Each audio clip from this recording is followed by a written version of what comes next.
The tragedy of Gaza, a humanitarian crisis unfolding. This is Gaza, October 6, 2023, home to 2.2 million people, one of the most densely populated places on Earth, a strip of land just 25 miles long and 7 miles wide. This is the same place, less than 2 years later. According to UN assessments, 78% of all structures have been damaged or destroyed, entire neighborhoods erased, universities, hospitals, mosques, churches reduced to concrete and twisted metal. But buildings can be rebuilt. What cannot be undone is the human toll. Over 71,000 people confirmed killed, but researchers say the true number is likely far higher, potentially over 100,000 when accounting for bodies buried under rubble and deaths from starvation, disease, and lack of medical care. This is the story of what happened in Gaza, told through the numbers that multiple independent organizations, the United Nations, peer-reviewed medical journals, satellite imagery analysts, and academic researchers have documented. This is not about choosing sides in an ancient conflict. This is about understanding the scale of human suffering that has unfolded and continues to unfold in one of the world's most isolated places. Counting the dead. Let's start with what we know and what we don't know about the death toll. The Gaza Ministry of Health has tracked casualties throughout this conflict. They released daily figures, and as of January 29, 2026, they reported 71,439 Palestinians killed. For much of this war, these numbers were disputed. Critics argued the figures were unreliable because they came from a Hamas-run ministry. But here's what changed. On January 29, 2026, the Israeli Defense Forces publicly accepted these casualty figures as accurate. After over 2 years of questioning the numbers, Israel's own military acknowledged that yes, over 71,000 Palestinians have been killed, but multiple independent analyses suggest even this staggering number is an undercount. In January 2025, one of the world's most prestigious medical journals, The Lancet, published a peer-reviewed study using statistical capture-recapture analysis. This is the same methodology used to estimate casualties in conflicts worldwide. Their finding, between October 2023 and June 2024 alone, approximately 64,260 Palestinians died from traumatic injuries. The Gaza Ministry of Health had reported roughly 37,000 for that same period. The discrepancy, a 41% undercount, makes sense when you understand the conditions. When hospitals collapse, when neighborhoods are cut off, when bodies remain under tons of rubble, official counts inevitably miss people. Researchers at Germany's Max Planck Institute took a different approach. They analyzed life expectancy data and demographic patterns. Their conclusion, between October 2023 and December 2024, total deaths likely ranged from 78,000 to 126,000 people. The upper estimate, 126,000, would represent nearly 6% of Gaza's entire pre-war population killed in just over a year. The demographics of the dead tell their own story. According to the Gaza Ministry of Health's detailed records, which include names, ages, and ID numbers for tens of thousands of victims, 33% were children under 18, 18% were adult women, 9% were elderly over 60, 40% were adult men. An additional 11,000 people remain missing, many presumed dead under collapsed buildings. The civilian-to-combatant ratio is perhaps the most contested statistic of this war.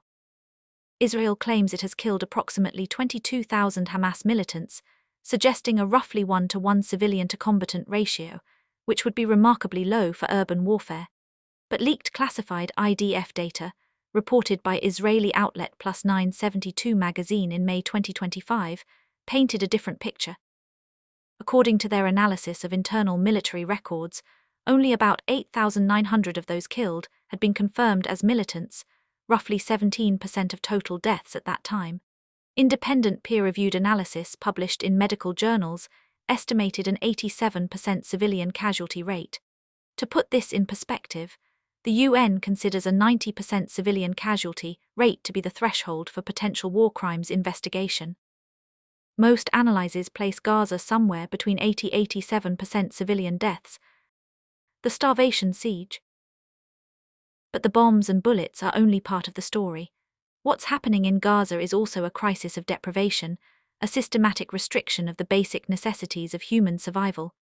Before October 2023, Gaza received between 500 and 700 trucks of supplies every day. Food, medicine, fuel, building materials, the essentials that kept 2.2 million people alive in one of the world's most isolated territories. By October 2024, that number had collapsed to an average of 30 trucks per day. 30 trucks, for over 2 million people. Let me help you visualize this. Imagine a city of 2 million people, roughly the size of Houston, Texas, or Vienna, Austria. Now imagine that city receiving 5% of the supplies it needs to function. The pattern has been consistent throughout the war. November 2023, UN agencies warn of imminent famine conditions. February 2024, the Integrated Food Security Phase Classification, the global standard for measuring hunger, reports that 100% of Gaza's population faces crisis-level food insecurity or worse. May 2024, Israel seizes the Rafah crossing with Egypt. Aid deliveries collapse to under 50 trucks daily. August 2025, the UN officially declares famine conditions in Gaza City. January 2026, 3,500 children are at imminent risk of death from malnutrition, according to Palestinian health authorities. Here's what makes this crisis particularly devastating. Even when aid enters Gaza, it often doesn't reach people who need it. UN operations data from mid-2025 showed that over 2,600 trucks entered Gaza between May and August, but only about 300 of those trucks, roughly 12%, actually reached their intended distribution points. Where did the rest go? Some were looted by desperate civilians, some were seized by armed groups. Some simply couldn't navigate roads destroyed by bombing. Some sat at checkpoints for weeks waiting for security clearances that never came. The result is the same: children starving while warehouses of food sit unusable miles away. I want to be careful here. The images coming out of Gaza, the images of children with distended bellies, of infants too weak to cry, of parents watching their children waste away, these images are difficult to look at. But we need to understand what acute malnutrition means in practice. It means a child's body consuming its own muscle tissue for energy. It means immune systems collapsing, making minor infections fatal. It means permanent developmental damage for those who survive. Children who survive severe acute malnutrition often face lifelong cognitive and physical impairments. The trauma doesn't end when the food arrives. UN officials have used words rarely heard in humanitarian discourse: apocalyptic, unprecedented, catastrophic. In December 2025, a group of independent UN human rights experts issued a statement that concluded with 6 words: there are no words left, nowhere to go. 90% of Gaza's population has been displaced. Let that sink in. 9 out of every 10 people have been forced to flee their homes. Most have been displaced not once, not twice, but 6 times or more on average. It started on October 13, 2023, when Israel ordered all residents of northern Gaza, over 1.1 million people, to evacuate south within 24 hours. Since then, the pattern has repeated across the Strip. Evacuation orders. Bombardment, displacement, new evacuation orders. More bombardment, more displacement. The designated humanitarian zone, the area where civilians were told they would be safe, shrank from 22% of Gaza's territory to just 13%. Even within this zone, airstrikes continued. Most displaced Gazans now live in makeshift tent camps. Satellite imagery from Al-Mawasi, the coastal area designated as the main humanitarian zone, shows the transformation. What was once farmland and sandy coastline is now covered with thousands of tiny white rectangles, tents visible from space. These aren't proper refugee camps with infrastructure. They're scraps of tarp and salvaged materials. No running water, no sanitation, no protection from winter storms or summer heat. In January 2026, UN Humanitarian Coordination reported that 800,000 people, nearly 40% of the remaining population, live in flood-prone areas. Winter storms have made their shelters uninhabitable. Children have died from hypothermia. When most people think of a refugee crisis, they imagine people fleeing across borders to neighboring countries. That's not happening in Gaza. Egypt is the only country that has accepted any significant number of Gazan refugees, approximately 100,000 people. And even that came with severe restrictions. During a brief window between February and May 2024, Palestinians could exit through the Rafah crossing, but only if they paid $5,000 to $10,000 per person to a coordination company. Those who made it to Egypt face legal limbo. 45-day tourist visas, no right to work, no access to public services, no path to permanent status. Jordan has accepted 0 documented refugees from Gaza. Lebanon, 0. Syria, 0. The Gulf states, 0. This isn't like Syria, where millions fled to Turkey, Jordan, Lebanon, and Europe. This is 2.1 million people trapped in a 25-mile strip of land with almost no way out. The organizations trying to help are themselves under siege. UNRWA, the UN Agency for Palestinian Refugees, has been the backbone of humanitarian operations in Gaza for over 70 years. They run schools, health clinics, food distribution, and emergency shelters. Since October 2023, 382 UNRWA staff members have been killed. That's not a typo. Nearly 400 humanitarian workers from a single organization. In January 2024, following allegations that 12 UNRWA employees had participated in the October 7th attacks, 16 donor countries suspended funding, a combined $440 million.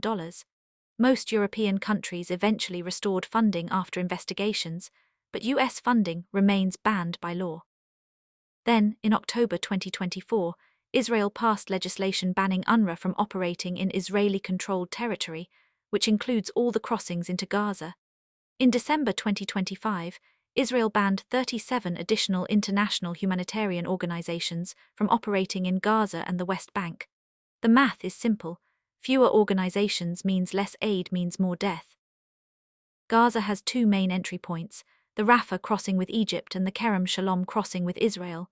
Rafah was effectively closed when Israel seized the Gaza side in May 2024. Egypt closed its side in protest. The crossing saw virtually no traffic for months. Kerem Shalom remains the primary entry point, but aid agencies report systematic delays. Trucks wait for weeks for security inspections. Items are rejected as dual use, anything that could theoretically have military applications. The list of restricted items has included water purification equipment, medical supplies, and construction materials. Meanwhile, 18,500 patients remain waiting for medical evacuation. The sick and wounded who need treatment unavailable in Gaza's destroyed hospitals have nowhere to go. The ripple effects. The crisis in Gaza hasn't stayed contained to Gaza. Houthi militants in Yemen, acting in stated solidarity with Gaza, began attacking commercial shipping in the Red Sea. The result? A collapse in Suez Canal traffic. Egypt's President Sisi announced in January 2026 that the country had lost $9 billion in canal revenue, money that Egypt, already in economic crisis, desperately needed. Global shipping costs spiked. Supply chains were disrupted. The economic shockwaves reached far beyond the Middle East. In September 2024, Israel's conflict with Hezbollah in Lebanon escalated dramatically. The World Bank estimated total economic damage to Lebanon at approximately $14 billion. Nearly 900,000 Lebanese were displaced at the peak of that conflict. A country already in economic collapse faced another catastrophe layered on top. Combined economic impact across Egypt, Lebanon, and Jordan, over $25 billion. This is the nature of modern conflict. It doesn't stay contained. It spreads through trade routes, refugee flows, and regional instability. What happens in Gaza affects shipping through the Red Sea, which affects global commerce, which affects prices everywhere. The numbers and the names. I've given you a lot of numbers in this video.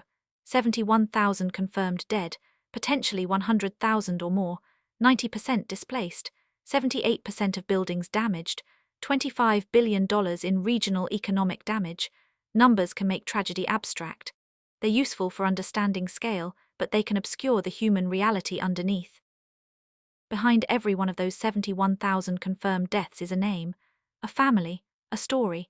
The Gaza Ministry of Health has released detailed lists, over 50,000 names with ages, ID numbers, and causes of death.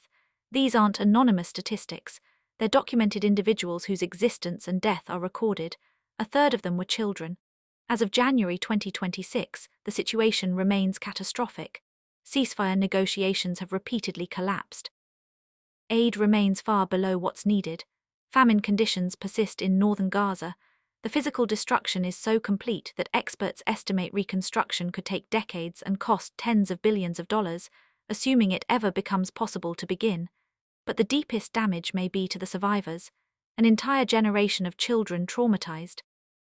Families shattered, a population that has experienced, in the words of UN officials, something unprecedented in modern humanitarian history. You might be watching this from somewhere far from the Middle East, wondering why any of this should matter to you. It matters because the systems we built to prevent this, international humanitarian law, the Geneva Conventions, the UN agencies, the principle that civilians should be protected in war, these systems are being tested to their breaking point. It matters because what we tolerate becomes what we normalize. The precedents set in Gaza will echo in future conflicts. And it matters because 2.1 million human beings are living through something that, regardless of the politics that surround it, represents a profound tragedy. The numbers tell that story, but numbers alone can't capture the weight of what has happened and what continues to happen in that small strip of land by the Mediterranean. And the conflict continues. Israel maintains the blockade of humanitarian aid. The Prime Minister of Israel has been indicted and is supposed to be arrested and turned over to Interpol to stand trial for violations of international law. America refuses to cooperate with international law. It has supported the conflict from the beginning and continues to ship weapons to Israel.